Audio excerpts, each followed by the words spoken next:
Hi, everyone, and welcome again to the Musical Innertube. I'm Don Rooney. And I'm John Timpain. And John, our special guest today is a person who is at the peak of her, well, I was going to say peak of her profession, but it's not her profession, it's a hobby. But she's at the peak of her hobby nevertheless. She is a woman who climbs mountains just for fun. Julie McKelvey. Welcome, Julie. Hi, guys. Welcome. Thanks for having me. Let's talk a little bit about your hobby, Julie. How did you first decide you wanted to climb mountains? Well, it's not something I ever set out to do. I can tell you that. I was not the most athletic child growing up or any of that. My father was into extreme things and climbed some mountains and came to me in 2016 and said, I think I have one more mountain in me and I'd love for you to do it with me. And I'm like, what does that even mean? And he said, don't worry about it. We'll go over to Japan and climb Mount Fuji, which is the highest point in Japan.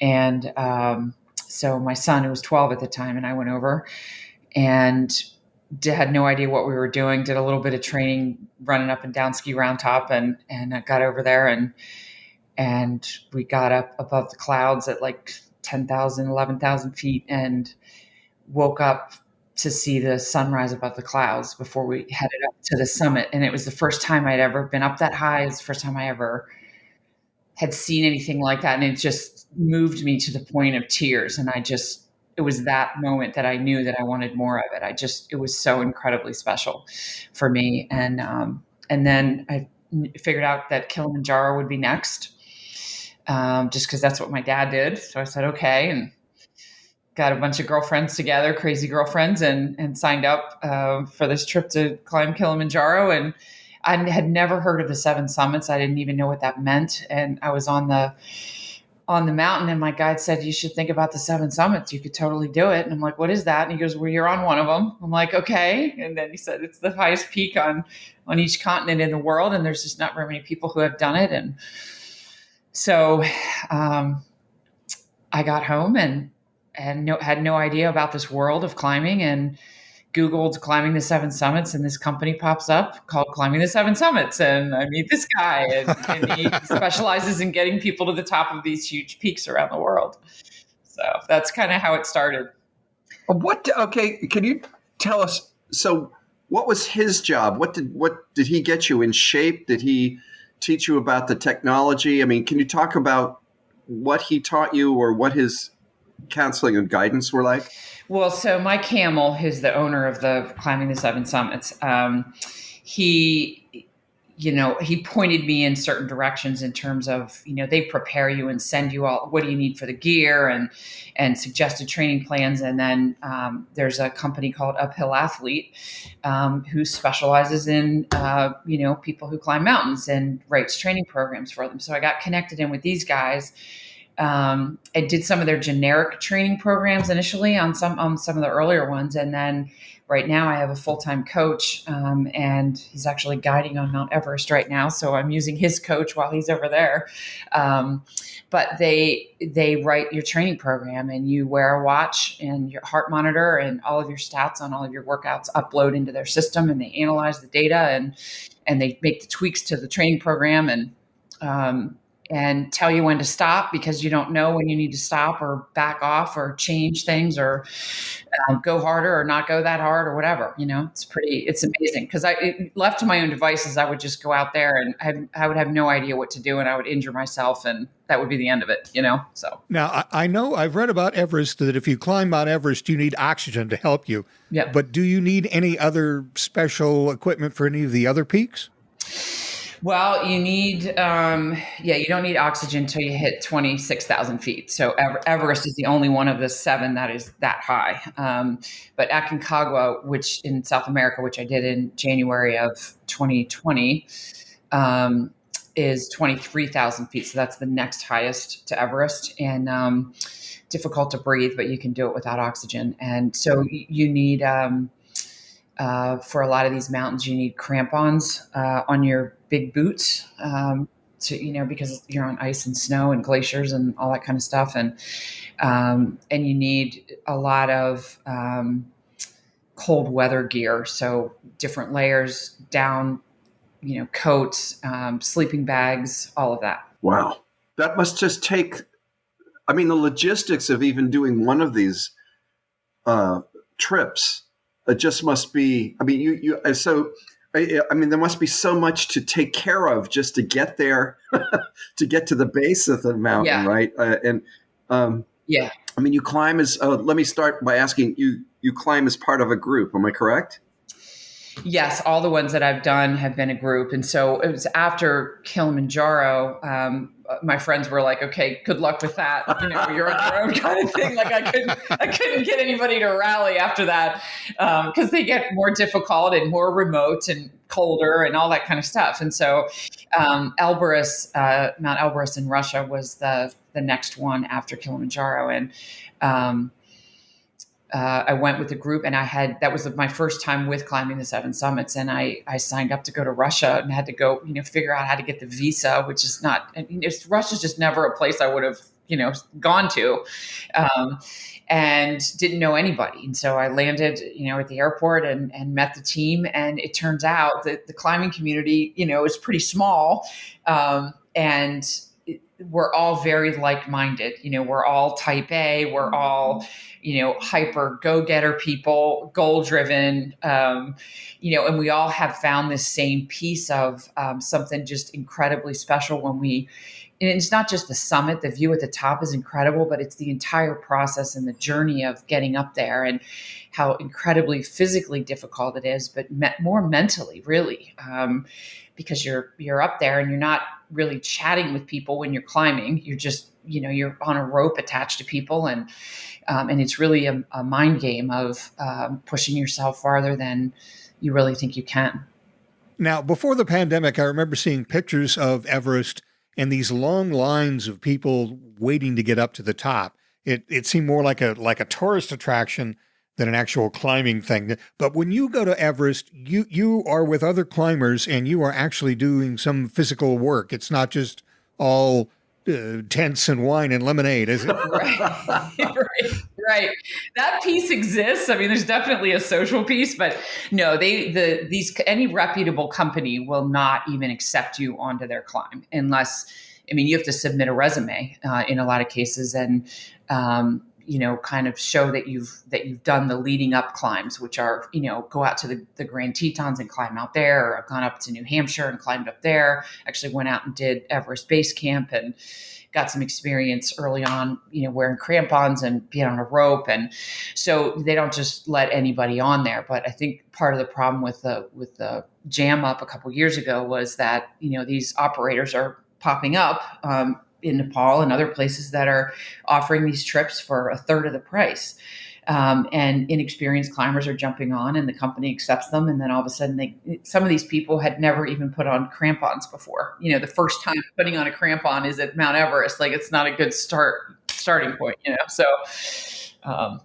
So yeah, hopefully by the, hopefully 2023 is my year, and we don't experience that. But who knows? It's dangerous. It's a very dangerous hobby. A lot of things can go wrong. And, I kind of, once I started to go down the road of this, I said, I'm going to find the best possible people that I can to be on my team, in terms of all the people that help me get up to the top of these things, like the best person to train me, the best company to use, researching gear, talking to other climbers, just getting all the information down to like, what snacks do you bring to eat? Because the stuff freezes and then you're up in altitude and you lose your appetite. And so, if you don't eat up there and drink, it'll stop you. It just takes so much water to keep the altitude sickness away, which is a really big thing. And you can be as fit as you can be and get up there and you get altitude sickness, which that happened to me on Aconcagua. Oh, really? It did. Yeah, I had to be rescued. I made it to the summit, but we were about 1,000 feet from the summit, and it's where the conversation we're up at about 22,000 feet, 21, something like that. And all the guides are like, okay, look, this is really tough. This is the end. You have, we need to know that you have 3 hours left in you to get to the top and another 5 to get back down to the high camp. And the guy looks right at me. And at that point, I'm like, I've never even been this high. Like, I don't even know. And I just said, yes, let's go. and I'm weak, and I know I'm weak, but I'm still functioning. And we get to the top and I realize that I can't get back down on my own. Oh God. And so I got really sick, and I had to be roped. There was a guy behind me and I rope attached to me. I kept falling. He's catching me so I don't fall off. And then they had to strap oxygen on my back to get me down. And but I made it. So, I don't know that there's anything I could have done to prevent it. I don't regret that decision. I don't have to go back and do that one now. So yeah. Well, and you don't know that it's going to hit. I mean, it's not, Correct. Have you had any close calls other than that? That seems like a big pain, but have you had any like times when you thought, oh goodness, this was not a good idea?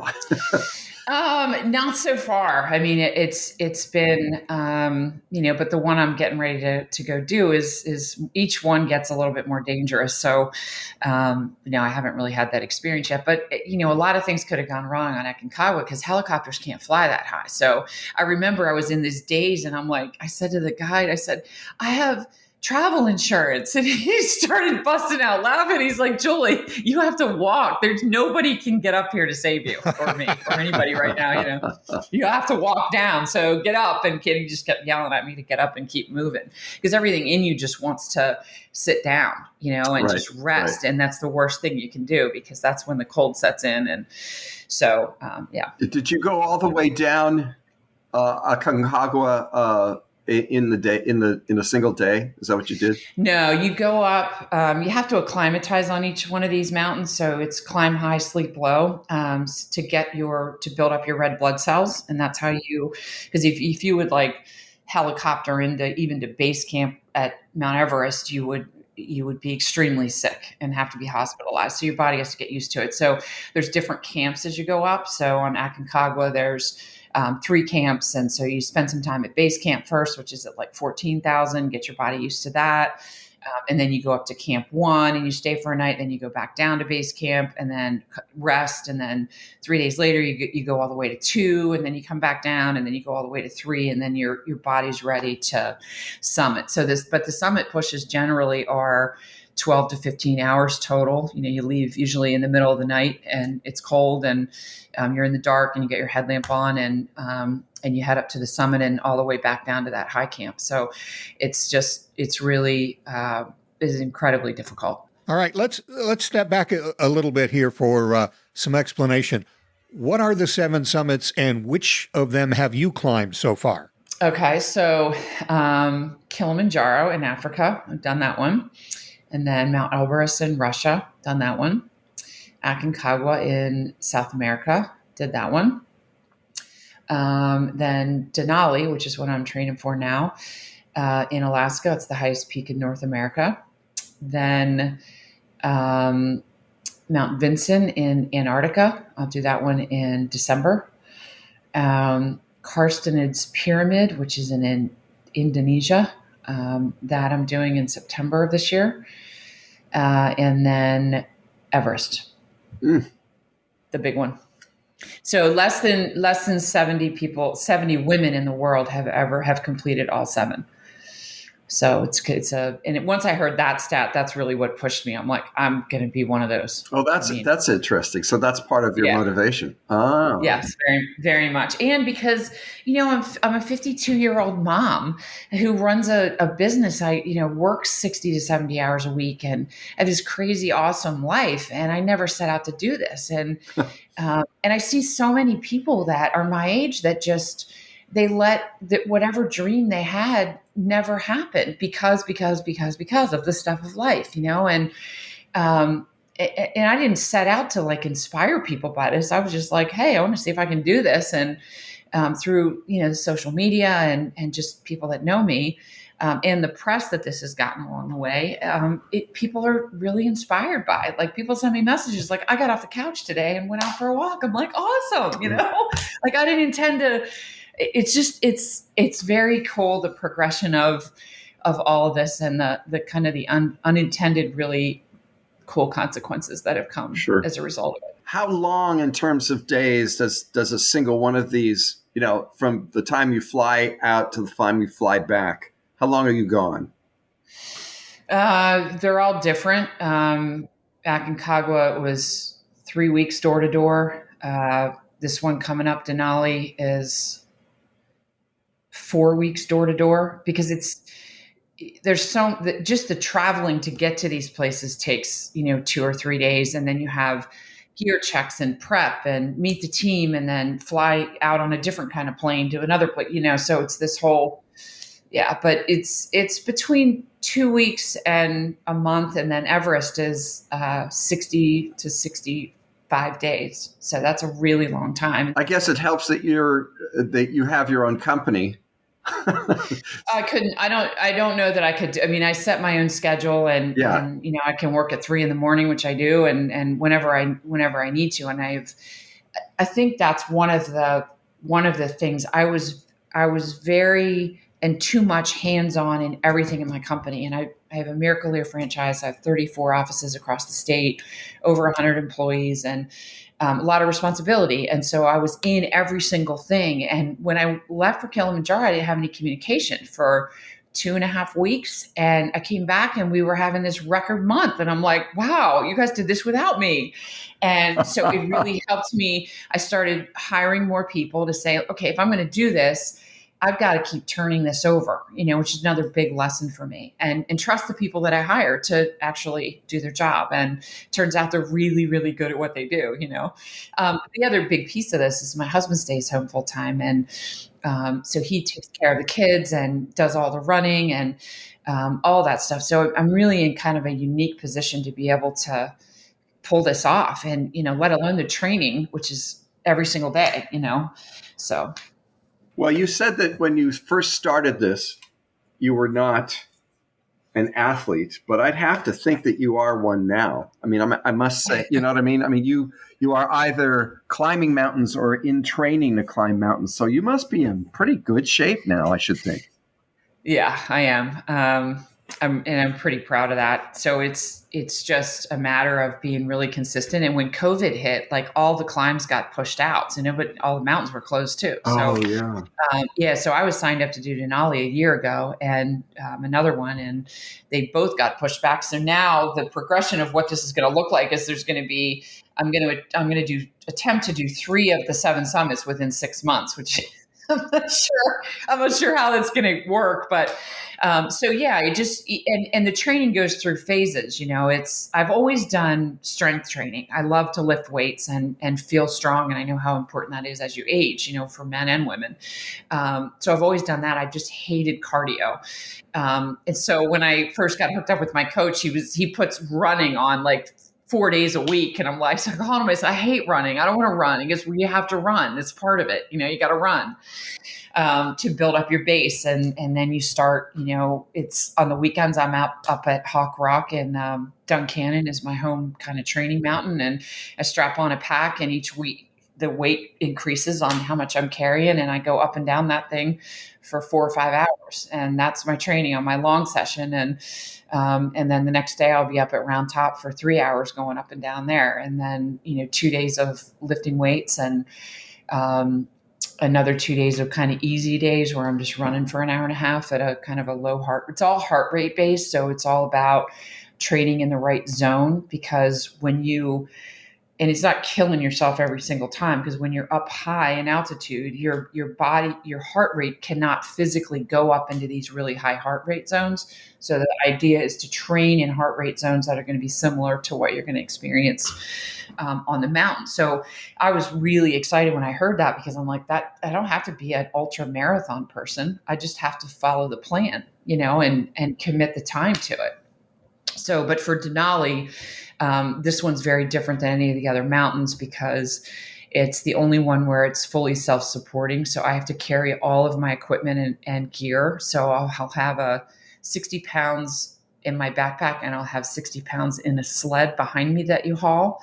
So all the food, the fuel, to cook the fuel, to food, the tents, all of my own personal gear, clothes, all of that. There's no Sherpas or porters or anybody to carry your stuff. So that's why the success rate is so low. It's less than 50% on Denali. So there's a lot of right now doing a lot of deadlifting and, just getting my back ready to carry those kind of loads for 3 weeks. So on the other ones, I've had, either Sherpas or porters to carry my stuff, because if that option exists, I'm going to take it. So, and I have, but I can't now. There's no option to do that because it's so remote and there's no way anybody can help you. So plus it's in America and you are an American. Right. Yep. You do everything by yourself. Right. Self-sufficient. Through this whole thing, I've been wanting to play the Rocky music behind you, the training music, because of all the training you've had to undergo in order to do this. God, I know. The mountain in Antarctica intrigues me. That seems like a really weird situation. Yeah. Tell us a little more about that. That one is, I think the Everest preparation, it'll take me longer, but it's going to be similar to what I'm doing now. And so I think Vincent's going to be close to this, but again, I'm not going to carry that much weight on Vincent. So I can't wait for that one. That is really special. There's only one airplane that can get you there. It's a Russian bomber plane. It's a huge cargo plane. I think I'd rather walk. Yeah, and you land on a blue ice runway and they drop you off and you're in the middle of, just white everywhere. And so everybody that I've talked to said it's other than Everest, it's, one of their favorites because it's just it's so incredibly beautiful and very cold and all that, but beautiful. Oh yeah. Now, do you have to do that whenever Antarctica considers it their summer? Yeah, each one of the climbs, there's only a certain window. Like Denali, there's only like 6 weeks that are available that you can climb. So Antarctica is January is the kind of the month to do that one, and then Everest is April and May. And so to schedule all of these things out is not a easy thing to do, and generally it takes people about 5 years to do all 7. People have done them a lot quicker than that, but I don't think they've done it a lot quicker. So anyway. I missed this, Julie. What is your schedule? You will have done all 7 within what time frame? 5 years, hopefully, if everything goes well. Oh, so you'll do 5 years. Yeah. Okay. Yeah. 2018 was Kilimanjaro, and 2023 will be Everest. And so, I'll do these 3, and then I could turn right around and go over to Everest, but that's a lot, A, and B, it's my son's senior year next year. And so, there's a lot. I've said there's a lot of sacrifices in this for sure. I mean, your son ought to be ashamed of himself for getting in the way of your climbing. Exactly. I should tell him that. I will tell him that tonight. No, I wouldn't. Yeah, well, I'm thinking about your husband through all of this, Julie. I mean, every time you want to climb a mountain, you get in a car and drive away, and he's there with the kids. Yeah. Do you guys stay in touch when you go out climbing? Do you stay in contact at all? Yeah, as much as I possibly can. I mean, there's Wi-Fi in some of the places, but once I start heading up the mountain, I have a GPS device, and you can actually, without any kind of signal, you can send short text messages. So that's how I communicate with him. And he can look on a map and he can track me. He doesn't usually do that. He doesn't track me. He just waits to hear from me. But and people ask him, do you worry? And I know that he does, but he says, no, she wouldn't get herself into something she couldn't handle. And he knows that I'm with really incredibly qualified people. And, his line in the sand up until recently was Everest. He's like, as long as you don't talk to me about doing Everest, yes, you can do any of them. And then, being on this journey with me and realizing the company that I'm with and the quality of the people, he said, if it's your dream, I'll support you. And I'm like, it's just awesome. Oh, that's great, because what good would it be climbing all but one of the seven summits, the tallest one too? Well, it's really all leading up. I mean, I've always been fascinated with Mount Everest since I was little. I just never imagined that I could actually go climb it. Like it was just, I would read books and watch movies and just fascinated with the whole process. And so once I started to realize, I'm like, I absolutely can. The average person that climbs Everest is in their mid-50s. I mean, I had no idea, Wow. And it's because they have, their kids are older and a lot of them have their own businesses and they can commit the time to the training, right, and all that stuff. They have a 401k. the Right. Life insurance, stuff like that. exactly, have life insurance. So this recalls, it just reminds me of something I heard years ago. John Krakauer, the Yeah. writer, who I don't know if it was a quip or if he was serious. He says that people should do the 7-second summits too, because they might even be more, on the average, more difficult than the 7 first summits. Have you heard about this? This is I'm following a woman who she's on the plane right now to Everest, to the region, but she's trying to be the first woman to do all 7-second summits. wow. Yeah. But prior to that, I've not heard, and she has 7 kids. Like, yeah, she has 7 kids. She's a machine. Oh my gosh. So yeah, I had not heard that other than following this person on Instagram. Yeah. Yeah. Let's talk about age too. You say you're in your 50s, and a lot of the people that you climb with are in that age range with you. Yeah. It's amazing. Yeah, late 40s into mid 50s up to 60. I've climbed with, and it just never would have imagined that it's possible. Yeah, I guess it's not just a physical thing, but it's like you said, it's a mental thing. And I guess the older you are, the more you have that mental capacity. Yeah, I think you have more life experience behind you of just, not taking yourself so darn seriously, number one, and just learning how to deal with adversity and make decisions quickly. And it's one of the greatest gifts of this whole experience for me is that when things come up and things happen, I'm able to make decisions quicker. I'm able to handle them better. I don't snap out as much. I don't know if my employees would agree or my husband, no, they would. I mean, it's really changing. It's changing how I look at the world. When you're up in these environments, you feel so small and you realize how there's something so much bigger out there. Not that I don't know that, but when you're in that environment, it just puts everything into perspective in terms of the things that I worry about are really nothing to worry about, and that you can get through anything, and that,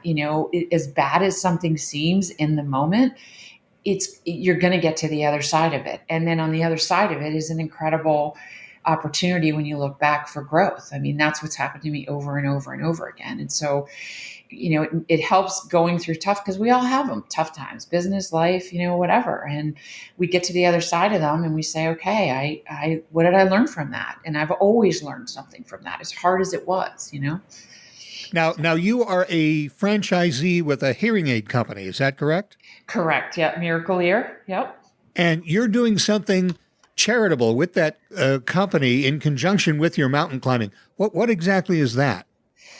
Yeah, so we have part of the company is the Miracle Ear Foundation, and we give free hearing aids to children and adults who can't afford them. And I've been involved with the foundation since 1993, and I've been on the board for the last few years, and it's a huge piece of the company in terms of we give back in every community. And so anybody that comes on board with me knows, like, this is the deal. You don't get paid for this.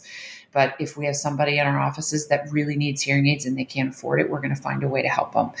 And so we do that through the foundation. So right before Kilimanjaro, I decided I'd never really done fundraising, and I decided to do that climb as a fundraiser. And the response was amazing, and raised over $50,000 that we were able to help hundreds of children and adults get hearing aids that couldn't afford them. And so then the Aconcagua climb, I did it again, and I just made the decision to do it again for Denali. And, I've had the experience of fitting children that come in that can't hear, and they're struggling in school, they're struggling socially, they're struggling everywhere in their life. And we put hearing aids in their ears, and all of a sudden they're a different child. It's like they just like blossom in front of your eyes when you can help them hear and experience the world and all the things that they've missed out on. It's a pretty special thing that we do.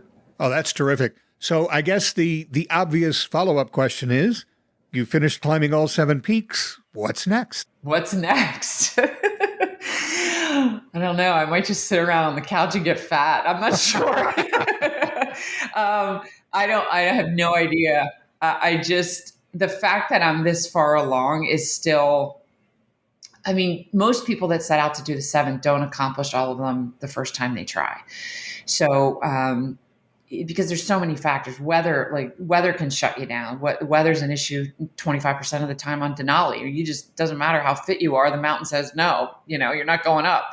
And you only have so much food and fuel. So it's not like you can just hang out there for weeks and wait. So you have to wait another year to do it. And, so I may not be able to, get all of these done. I don't know. What I really want to do is, my kids are starting to show some interest. Husband says he's interested, but I show him the training plans and he's like, no, thanks. But my kids are, showing some interest in possibly doing Kilimanjaro. And so I would love to start doing, showing them that. And, the experiences that I've had taking girlfriends over, it's really life-changing when you go to these different cultures and meet the people, and you just bond in a way that I never would have imagined, when you're in this environment struggling, because you're suffering an awful lot of the time on these things. It's not like, you're suffering, you're cold, you're miserable, you got altitude sickness, all kinds of things are happening. And that's what a lot of people, I think, can't understand. Why do you do it? And it's not just the whole, because it's there. I mean, that's an answer, but it's the challenge of it. It's the just doing something that you never thought possible, and experiencing the world in this way, and seeing the world in every continent on the world. I mean, it's not something that very many people get to do. So, are your kids interested in this? Are they picking up on it? There's my son Jackson, who's 12 now, is asking about Mount Fuji, and as a starting point, because his older brother did it, and so we'll see. I mean, Kilimanjaro would be where I would go up with them in a second. I would interrupt my mission on the 7 summits to go do that with them. If they show interest and they're willing to train, because I don't want to go over there if someone's not willing to train, because that's miserable. So. Yeah, and you said your dad started you out on mountain climbing, so passing it on to your kids would be like a three generation thing. How many mountains did your dad climb? He did Kilimanjaro, and then he got turned around on Elbrus because he got really, really sick. He was with my brother, and they were up at the high camp, and they got some kind of intestinal thing, and they were stuck in this. It was awful. So they had to turn around, and then. Those are the only 2 he did, but he did like these crazy Marathon des Sables in the Mojave Desert, or in the Sahara Desert, I guess it is, where it's 150-mile race through the desert. It's that kind of stuff. He would sign up for this random stuff, and I would always be like, what do you do? Why? Like, what are you trying to prove? And I didn't understand it until, he got me hooked on it as well. And, for a long time, I just work all the time. When you have a company, that's what happens. And then you have kids, and it's your kids and your business, and that is your life. And then you realize there is a way for me to do something for me, and make it happen if you want to make it happen. So. Yeah. So after all of your mountain climbing experiences, now you'll find yourself in the desert. I might be in the desert. Who knows, Dawn? I don't see myself sitting around, though. I know that. Somehow that just doesn't suit my idea of you. Somehow, Julie, it doesn't seem like you're going to be sitting around much. Well, Julie, thanks for being on the Innertube today. This is a fantastic thing you're doing. Really, so inspiring. We had a fantastic talk today. And, hey, here's an open invitation. You come back on the Innertube after every mountain you climb if you want, and give us an update. Yeah, I'd love that. And keep us posted on your activities. I'd love that. Thank you guys so much. Fun talking to you. Lovely. Thank you. All right. Take care. And thank you for listening to the Musical Innertube. Now, if you're interested in pledging to the hearing aid charity that's benefiting from Julie's climb of Denali, we've posted the link in the description of today's show. So go back and look at that, or we can send it to you if you'd like. Just request it via our email, musicalinnertube, all one word, @gmail.com. You can follow us on Twitter. John is @JTimPayne, Don is @DonRooney9. Our webpage is Musical Innertube, that's musical spelled with 2 A's, .libsyn, spelled LIBSYN.com. The Innertube is available on Amazon Music, Facebook, YouTube, Apple Podcasts, Stitcher, Spotify, SoundCloud, iHeartRadio Podcasts.